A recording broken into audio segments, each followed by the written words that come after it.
Las chicas listas revisan, planifican, emprenden y sobre todo toman buenas decisiones.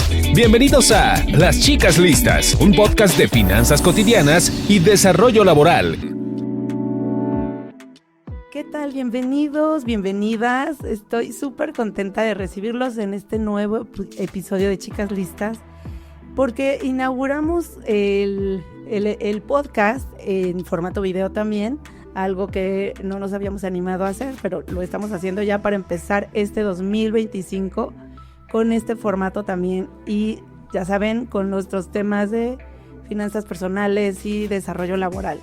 Y también estoy muy contenta porque invité para inaugurar esta etapa, esta nueva temporada, a una querida amiga y colega del mundo del periodismo, del cual de ella he aprendido mucho. Fue mi editora cuando estuve en Expansión. Ella es Bárbara Anderson. Ay, hola, Bárbara. Gracias por venir y por desplazarte en esta caótica ciudad que en estos tiempos es un poco complicado, pero muchas gracias por aceptar la invitación. Y déjenme les digo que Bárbara pues ha tenido una trayectoria súper interesante.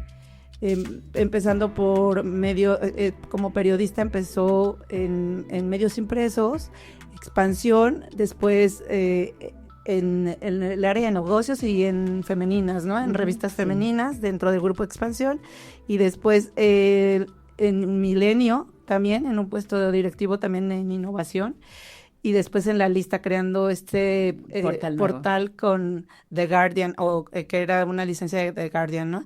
Pero bueno, en esta trayectoria hay una etapa que para mí es muy interesante en su vida y por lo cual también pensé en invitarla, porque después de estar en este mundo corporativo y de grandes empresas, ella decide como emprender su propio camino, ¿no? Uh-huh. Como profesional, como emprendedora, y empezó a sacar proyecto uh-huh. tras proyecto, y pues la decisión de salir de pronto de un medio formal y de flujos constantes, como puede ser un trabajo fijo, y pasar a un medio propio o a un proyecto propio, de pronto a muchos nos es muy retador, a muchas mujeres también, y este episodio quiere ser una especie como de, vean, si se puede, y de que nos inspires a muchas a hacerlo,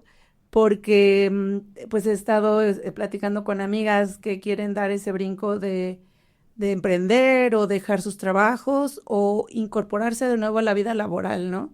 Que pues es algo muy retador. Entonces, pues qué mejor que tú nos platiques cómo empiezas en tus proyectos, ¿no? Y cómo vas gestando los proyectos conforme te van llegando. Y cómo entra el componente económico, pero pues si quieres, adelante. Bueno, creo que como muchas otras chicas listas, gracias por el adjetivo, tengo dos chicos pequeños, o sea, yo fui mamá muy grande a los 39 y los 40 años, entonces mi edad laboral me encontró muy arriba cuando llegaron los niños y empecé, pandemia mediante incluso, empecé a pensar en cómo poder estar más tiempo con ellos, estar más en casa. Tengo un hijo con discapacidad que requiere muchísima atención y a pesar de que he trabajado en medios que son muy, muy comprensivos, ¿no? Hay que pedir permiso para salir 1000 veces, hay que ir al hospital, hay que ir a terapias y demás. Llega un momento en que ya no tenía cara para pedir permiso para salir. Incluso uno de mis hijos tomó una terapia en la India y tuvimos que viajar muchas veces. Entonces era mucho tiempo que yo no le podía dedicar al 100% a cumplir horarios, a marcar tarjeta y demás. Entonces empecé a pensar de qué manera podía aprovechar lo que sabía hacer, que era escribir, es el único deporte, como podrán ver en esta cámara que hago, versus tener ingresos propios. Entonces, una de las primeras oportunidades que tuve fue escribir libros. Yo no había tenido experiencia escribiendo en largo, ¿no? Los periodistas estamos acostumbrados a escribir rápido para mañana o para dentro de una hora en formatos de menos caracteres, pero escribir en largo es muy complicado. Y empecé con un libro propio, que es una biografía de nuestra familia con nuestro hijo Luca. Al libro le fue muy bien. Fue mi primera experiencia de escribir para una editorial y escribir en un formato diferente. El libro compró los derechos Netflix hace un par de meses, en realidad 2 años, y el libro se convirtió en una película. Entonces eso también me permitió conocer como otros formatos creativos, como son los guiones, ¿no? De cine. Luego me invitaron en la misma editorial, que es Penguin Random House, a escribir un libro que se llama Invisibles, que es la historia de 24 mexicanos con discapacidad que cumplieron sus sueños. Y fue una ventaja porque lo hice todo en casa, en Zoom, porque era pandemia y todas las personas con discapacidad estaban como muy vulnerables. Entonces me permitió estar encerrada escribiendo, lo cual también genera una cierta rutina. Creo que una de las cosas que nos pasa a las mujeres cuando dejamos un trabajo formal es volver a tener tu rutina y tu constancia y tu horario y tu espacio y tu momento, porque siempre hay algo más que lo superpone, ¿no? De una reunión de padres, el teléfono, el del gas, el lavarropa, empezar a tener como esos espacios de producción de contenido. Luego llegó la lista, luego tomé una maestría muy, muy simpática de Brand and Content para hacer contenido para marcas. Y en el camino, como recién te comentaba fuera del micrófono, yo siempre estoy buscando como cosas curiosas, soy como una curiosa compulsiva, y siempre buscaba las noticias que nadie ve, las noticias insólitas o no solamente insólitas, sino simpáticas o de buena onda que hay dando vueltas, que no son la nota banquetera, el asesinato del día, y se los mandaba a un grupo de amigas. Entonces una de ellas me dijo, ¿por qué no juntas estas cosas y haces un noticiero de buena onda? Y así nació Anderson Report, que es un micro noticiero que empecé a subirlo a mi Instagram, y la gente de Teleurban, que es el canal de televisión de todos los metrobuses del país, me invitaron a subirlo a ese espacio. Entonces, una vez que subió al espacio, tuvo 50 millones de televidentes, porque aparte es un público muy cautivo el del Metrobús, y eso me permitió salir a buscar sponsors para ese espacio. Entonces llegaron marcas, hacía un camino inverso, o sea, no sé hacer un business plan y no sé hacer un plan de negocios, pero sí se van dando estas oportunidades. Y creo que la mejor manera de vender lo que uno sabe hacer es haciendo. O sea, yo soy muy de los verbos en gerundio, ¿no? Haciendo, escribiendo, presentando, mostrando. Porque muchas veces contar un concepto, si le hubiera contado a la marca de pintura que me sponsoré en el sitio, voy a hacer un noticiero así, que se va a llamar así, que va a tener notas así, no lo hubiera comprado nunca. Pero si ya lo ve y ya hay gente que lo vio y ya estaba circulando, creo que es más fácil luego explicarlo. Entonces, ¿Y cómo haces para, bueno, generamos, no sé, dicen que 60,000 a 70,000 pensamientos al día, ¿no? La mayor parte de ellos son iguales a los del día anterior. Pero en este proceso creativo que tienes, me imagino que entre esos tantos pensamientos, tú encuentras, o sea, en tu cabeza hay pensamientos muy creativos, es decir, que ameritan, o sea, que sí son nuevos, que no son los mismos del día anterior. Y en este proceso, ¿qué haces para generar estas ideas creativas que pueden, y cómo le haces para decir, sí merece que lo elija, ¿no? Porque puede ser que te surjan 10 ideas al día.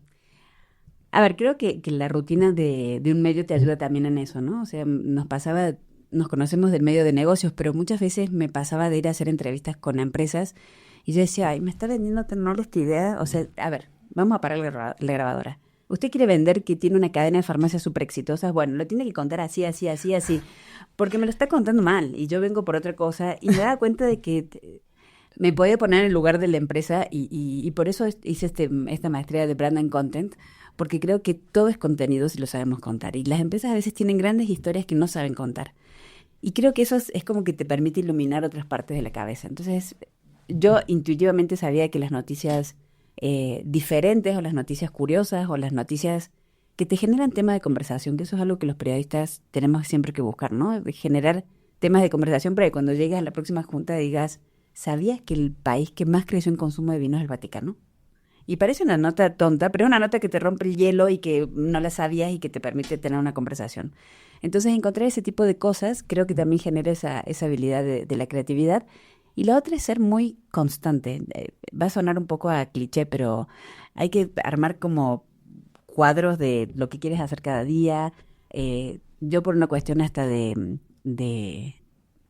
vida, montamos junto con otra periodista, con Katia Artigas, un medio que se llama Yo También.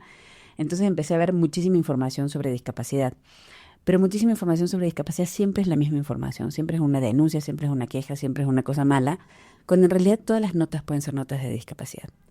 La película Pinocho es una película sobre discapacidad, porque es un papá con un hijo diferente, que es de madera, pero puede tener parálisis cerebral también.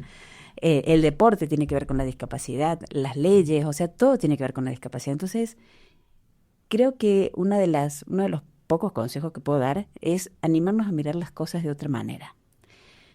Y a lo mejor la discapacidad de mi hijo me enseñó eso, ahora que lo digo en voz alta. Luca no puede hacer muchísimas cosas por su condición, por su discapacidad, pero empecé a enfocarme en lo poquito que podía hacer. O sea, él podía hacer poquitas cosas. Entonces empezamos a trabajar sobre lo poquito que podía hacer. Y a partir de ahí se pueden construir muchísimas cosas. Y si empezamos a mirar cada uno de nosotros de manera más creativa lo que podemos sí hacer, creo que pueden surgir cosas maravillosas. Y como te digo, Anderson Report tampoco es un noticiero de Oppenheimer, ni es de CNN, pero es una cosa que sí se puede hacer y es una cosa que no había, y es una cosa enfocada en lo que nadie había visto hasta ese momento. Claro. Y eso que sí tenemos, enfocarnos en lo que sí podemos hacer y no en todo lo que no sabemos, ¿no? Sí, Porque eso es muchísimo. me imagino, o sea, muchas mujeres que ahorita están, por ejemplo, en la etapa de que sus hijos ya están recibiéndose, ya se van al mercado laboral y les está sobrando tiempo, ¿no? Porque se dedicaban precisamente a cuidarlos y a esto, y ahora quieren desempolvar sus carreras y decir, bueno, pues vamos a hacer algo con esto, ¿no? Sí. Y de pronto dicen, es que no he hecho nada en estos últimos No 20 importa. años, ¿no? O sea, y eso nada, ¿no? Nada entre comillas cuando ya educaste a, no sé, a 2 o 3 hijos Sí, sí. o a uno, y y hasta, no sé, hasta el dar consejos, ¿no? Hasta, no sé, o sea, un poco Todos somos generadores de contenido Ajá. y esto es muy curioso. Estamos en un espacio de contenido, pero todos tenemos algo adentro que sabemos y todos podemos hacer una gran diferencia si sabemos cómo contarlo. Creo que empieza por ahí. Ahí puede haber arquitectas que dejaron su carrera en stand-by, pero que pueden dar consejos de do it yourself, ¿no? De cómo arreglar una habitación o un antes y un después de un espacio. Hay contadoras que pueden enseñar excelentes tips de cómo no caigas en las garras del SAT por un error o por un olvido. Creo que todas las mujeres tenemos esa capacidad de enseñar porque es casi en nuestro ADN y esa capacidad de contarles a alguien. Yo siempre digo que cuenta las cosas como se las contarías a tu amiga el domingo después de una boda, ¿no? O sea, ¿cómo le chusmearías esto? ¿Cómo le contarías lo otro? ¿Cómo estaban vestidos? ¿Cómo era la decoración? ¿Cómo eran los centros de mesa? ¿El color? ¿El tío borracho que llegó? De todo se puede aprender. Entonces creo que todas las mujeres tenemos esa habilidad de ser, de enseñar y de contar. Y estamos en una era fantástica de muchísimo contenido. Hoy por hoy, hacer un podcast como este o hacer un programa como el mío, que lo hago con mi teléfono en un tripié en la cocina de mi casa, no requiere de él el presupuesto de un canal de televisión y de una cadena internacional o de un streaming. Muchas veces es la creatividad y el tomarlo a eso como un momento, aprovechar lo que uno sabe, porque parece mentira, pero cada uno de nosotros tiene algo único que nos hace muy especiales.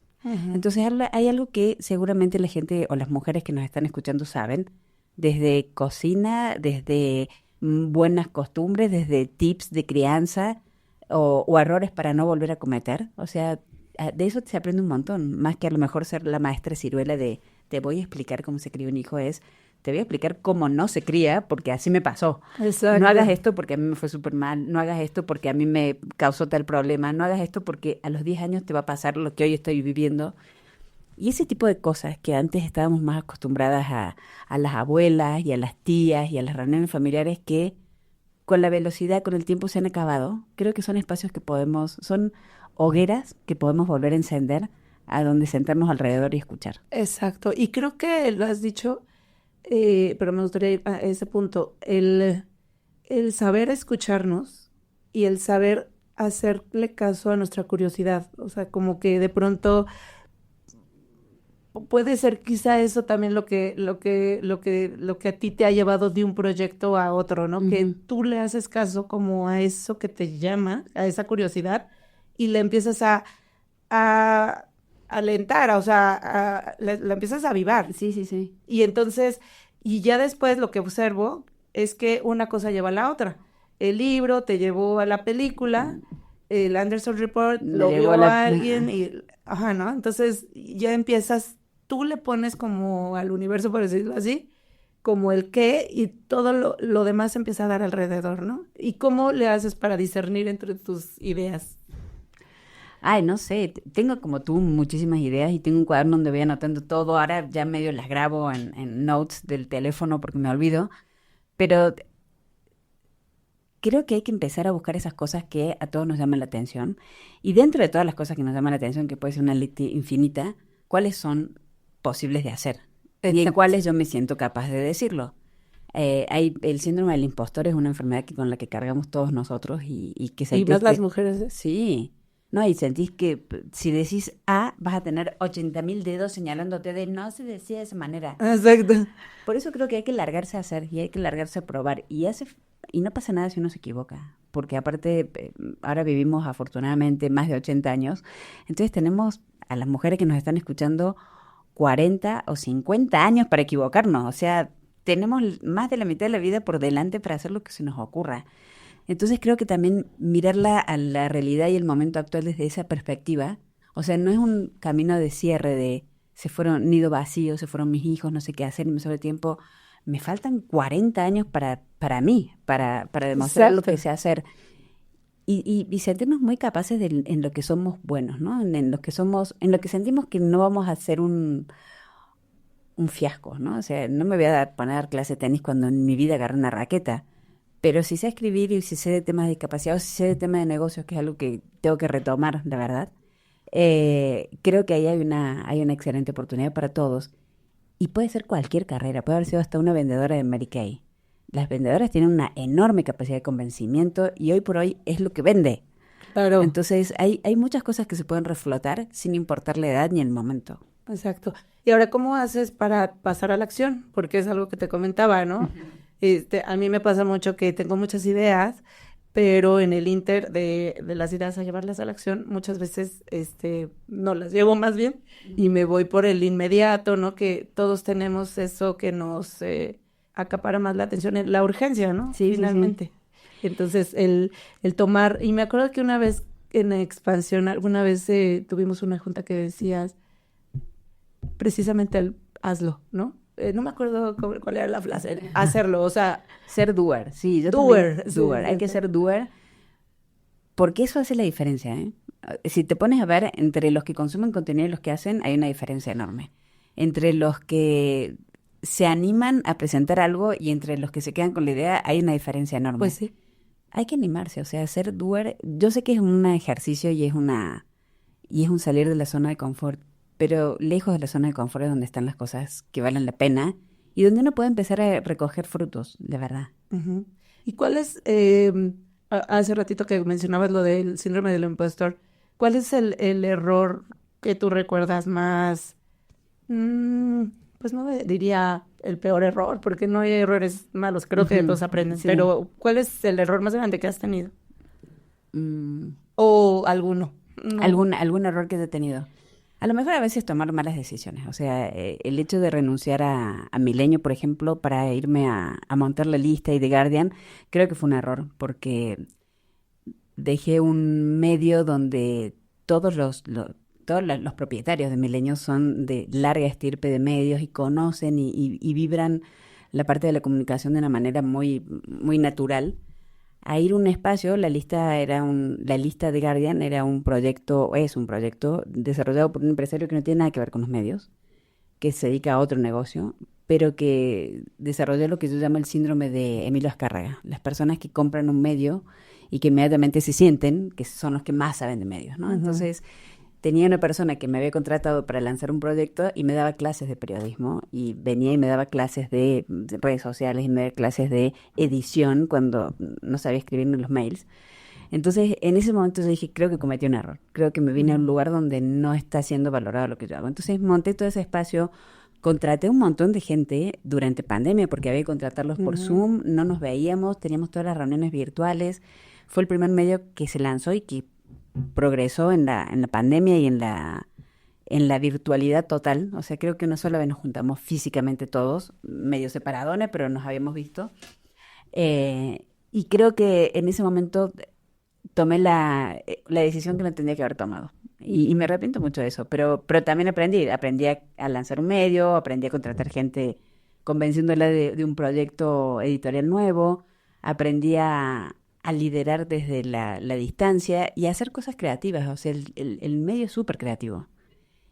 Y eso también me permitió decir, bueno, ¿qué no estoy entendiendo de esto? Porque también era la parte, cuando eres editor, llevas la parte comercial y la parte editorial, ¿no? Y nos pasaba eso, de que ya los medios no hacían publicidad tradicional, de que las marcas no hacían publicidad tradicional, que todo el mundo estaba en redes sociales. Entonces era cómo entender el lenguaje de las redes sociales para hacer publicidad a través de ahí y hacer contenido desde las empresas para las empresas. Entonces creo que ahí también hay una enorme oportunidad para ver. Pero es todo el tiempo estar atento a lo que está pasando alrededor. Creo que tú fuiste pionera en lo de los podcasts. Ahora hay muchísimos podcasts. Pero cuando tú empezaste hace más de 3 años, eran poquitos los podcasts que había y era poquita la información y ahora somos todos consumidores de burbujas auditivas, ahora visuales, pero creo que es esa habilidad de ver algo que sabes que va a explotar un poco antes. Uh-huh. Y el no quedarte en el error, ¿no? Bueno, es decir, ya que... ¿Qué pasa? O saber sea, convivir con el error. Si no hubiera funcionado, ¿qué hubiera pasado con Verónica? Uh-huh. Nada, no sé, no hubiera cambiado tanto tu realidad o lo que sea, pero si lo probabas y probaste un capítulo y vamos a ver si nos salen 2 y de repente tienes cientos de capítulos hechos, eso es una cuestión de arrancar, es como cualquier deporte, como cualquier hobby, es cuestión de empezar. Por supuesto que el día 1, si me dedico a hacer costura, no voy a hacer un vestido de novia, pero a lo mejor hago un buen individual para el desayuno, claro, digno, y por ahí se empieza. ¿Y cuál es la parte económica? Bueno, porque de entrada dices que no sabes hacer un plan de negocio. No sé. Entonces, ¿la parte económica te ha representado? ¿Cuándo la tomas en cuenta y cuándo, o si has, por ejemplo, desechado ideas por la cuestión económica? ¿O cómo haces este empate entre lo económico y creo que el gran clic fue entender de que tengo un valor. Cuando uno trabaja en relación de dependencia, sabes que eres un empleado y te pagan un sueldo, pero no miras ese sueldo como tuyo, sino como que alguien más te lo da.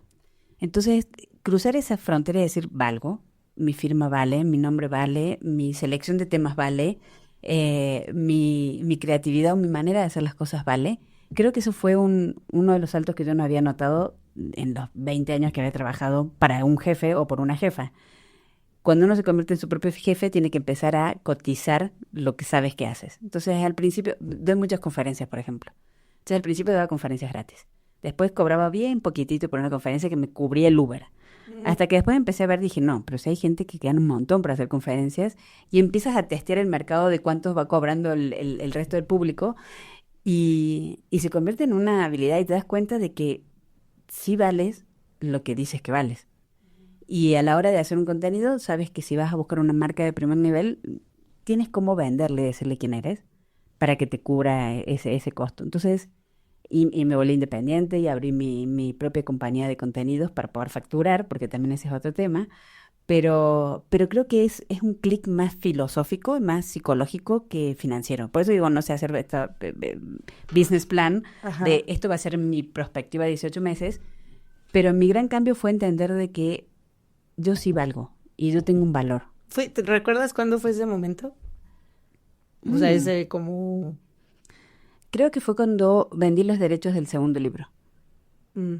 Porque me ofrecieron la editorial bien poquito. Y yo dije, tengo que hacer 24 entrevistas a personas con discapacidad y a su vez tiene que estar escrito en primera persona. O sea, me tengo que poner en 24 pares de zapatos y hacer un libro especial con una edición de fotos muy... Me parece que es muy poco. Entonces, ahí fue la primera vez que dije, ¿cuál es mi rol? O sea, mi rol es ponerle la firma a esto, darle la personalidad a esto, dedicarle muchos meses a algo que cuando lo desagrego en los meses es tan poquito. Le dije, no, la verdad es que me parece que no.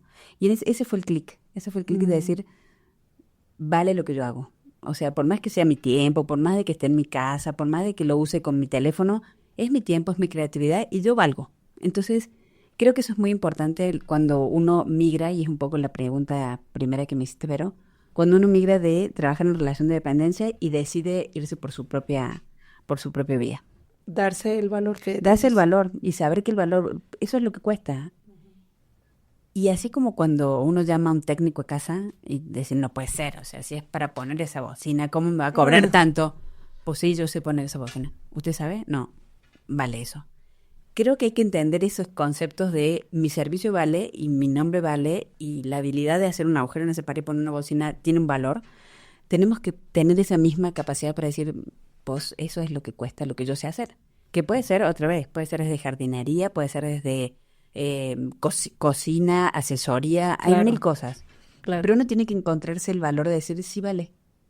Porque uno se da vuelta y se da cuenta de que todo el mundo sabe lo que vale. Las mujeres tenemos una brutal capacidad para decir, no, lo que me quieras dar. Lo que me des está perfecto. Dime si me parece que es mucho, dame la mitad. No, creo que nos tenemos que poner un poco más arriba de esos presupuestos. Claro, es un poco más de amor propio, ¿no? Sí. Pocas palabras. Y de valía, porque sí valemos. O sea, hay que creérselo un poquito y entiendo el síndrome del impostor y lo tengo todos los días de mi vida. Pero a veces eso nos ha jugado en contra y nos ha evitado tener esta independencia económica, esta independencia laboral, esta autoestima laboral que es tan necesaria. No hay nada más, no hay nada más revitalizador que trabajar y sentirte útil. El trabajo dignifica, dice la Biblia, y es muy cierto. Claro. Y bueno, para ir cerrando, estás en nuevos proyectos, me platicabas de un libro, ¿cómo, por ejemplo, cómo nace ese libro? Si es que ya se puede platicar. ¿O todavía no, porque no lo hemos lanzado, pero... Eventualmente, entonces saldrá, pero ese tipo de proyectos sí. que también son como un pedido externo. Sí, antes se le decía ghostwriter, ahora le dicen plumas, ¿no? Soy la pluma de otra persona que no puede escribir su biografía o no le sale. Entonces, lo que hago es hacer muchísimas entrevistas con esa persona y convertirme en la voz propia de alguien, ¿no? Una vez que entiendo cómo es el tono de Verónica para contar sus cosas, cómo es su estilo, cómo es su historia, organizo todo el libro. Ya es la tercera biografía que hago. Y la verdad es que también demanda muchísima rutina porque escribir es muy solitario. Tienes que juntar mucha información y después sentarte durante horas a escribir sola y rebotar con la otra persona para ver si se siente cómoda con el estilo que le has puesto, con el tono que le has puesto, con el detalle o esa anécdota que nadie sabe, que uno sabe que puede enganchar al lector. Creo que también es algo que tuve que aprender, porque en los medios estamos siempre acostumbrados a adelantarnos a la noticia, tener la primicia, salir antes, pensar que dentro de 15 días cuál va a ser el tema más importante para que estemos arriba de ese, o cómo lograr que tal persona que no habla con nadie hable con nosotros.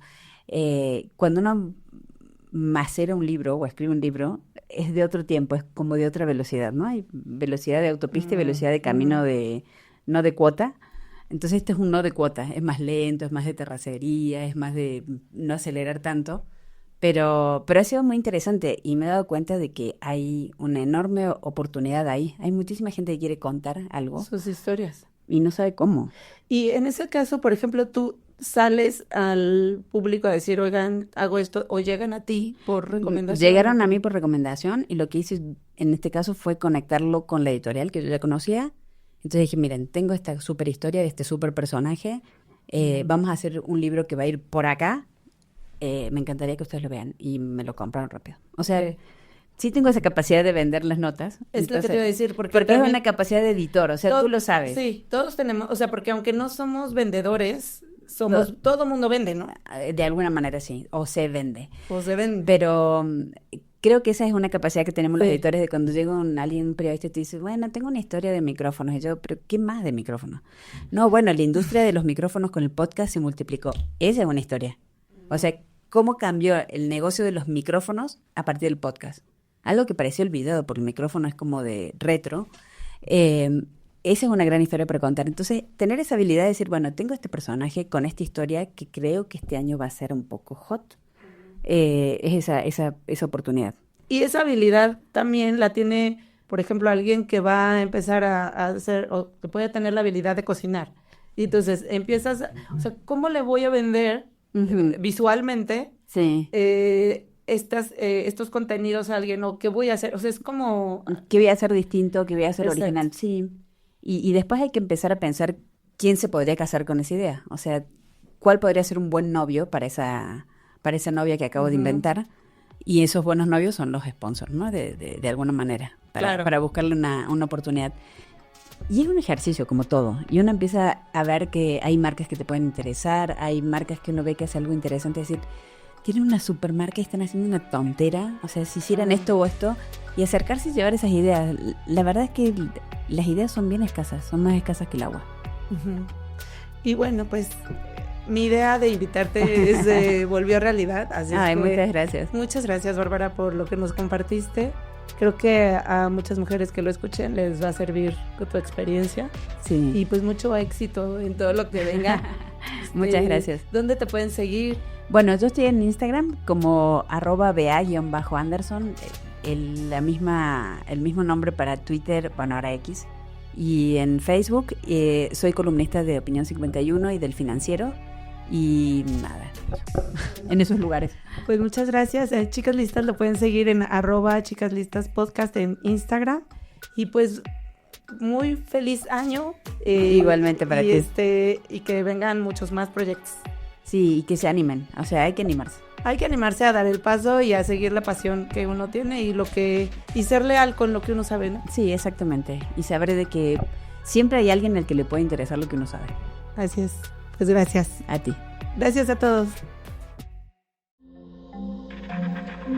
Este audio está hecho en Output Podcast.